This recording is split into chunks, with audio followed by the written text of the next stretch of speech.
Hey, what is up? I am Sidlag, and I have collected all the essences for Necromancer, which means I'm moving on to the next class. Well, not really, I still want to go back to Monk and try out the new essences before moving on to the next class. But before I do that, let me share with you all my farming builds for Necromancer. And to be honest, I'm actually quite sad that I'm moving away from Necromancer. Mostly because of how easy it is to farm with the class. But at the same time, I'm also quite happy because this class is making me lazy and I want to play the game more. I need a change of pace basically. So that's enough talk, let's get into the first of the 3 builds that I'm going to share. So the first one is the Beyblade build.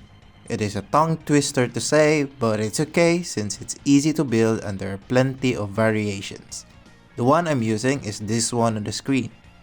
I know that there are quite a few of you in the comments who are looking for the build. I was planning on making a better visual for this, but honestly, I can't be bothered. It's simple, it's easy, and it works, so there you go. I got this build from the leaderboards. Find what works for you there, especially if you just started and doesn't have all the essences just yet. For the green set, I guess the most important part is the 2 Vitus for the duration of beneficial effects. The other 6 green sets are up to you to decide. For the next build is the dungeon farming build. It's the build that deals the most damage out of all the Necromancer builds that I currently have. You can use this for raids and Hellslayer bounties. Although I kinda don't like using it there because you have to get close and there's a good chance you're gonna die. But if you're big and strong, you can definitely use this build anywhere you like. However, for me, this build is perfect for dungeons since it's easy to survive there. I got this build from Loreth UK. I'm not gonna explain the build too much since you probably might have already seen his video. And if not, you should check it out so you'll learn how the build works. I put the link to the video down in the description below. Finally, the last and most favorite build. This helped me farm while this also made me lazy in the process. This is the lazy open world build or the summoner build.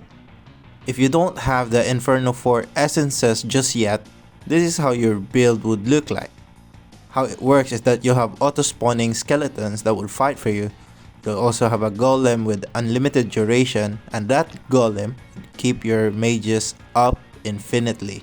But that's just in theory, since there are times that your mages will go out of range from your golem and they'll expire. Which means you'll have to summon your mages again, which means you won't be fully AFK. Good thing Inferno 4 essences arrived, which made it super simple to keep all your summons up. Here's how it looks like. Pause the video if you want to follow it. For skeletons, it's the same but you can pick a stronger one since the head essence is freed up. For the golem, you still want the one with unlimited duration. Meanwhile for the mages, you can keep it up as long as you are in combat. Now how to keep your character in combat?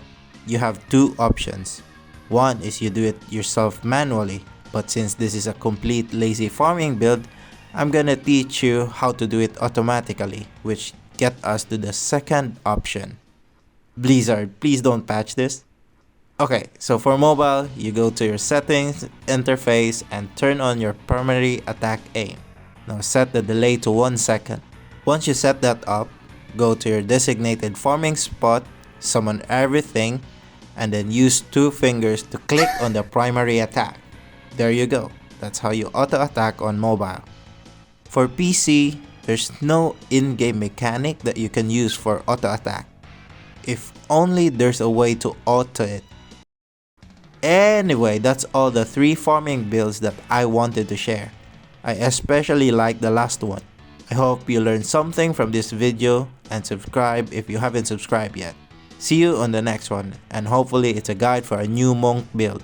Bye!